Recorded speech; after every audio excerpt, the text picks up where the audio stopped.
penjelasan subfitur madrasah.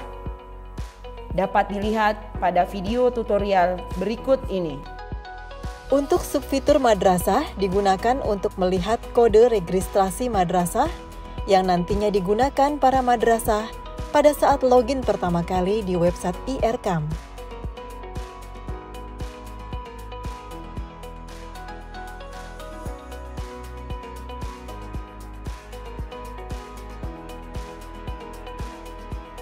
Demikian penjelasan fitur referensi.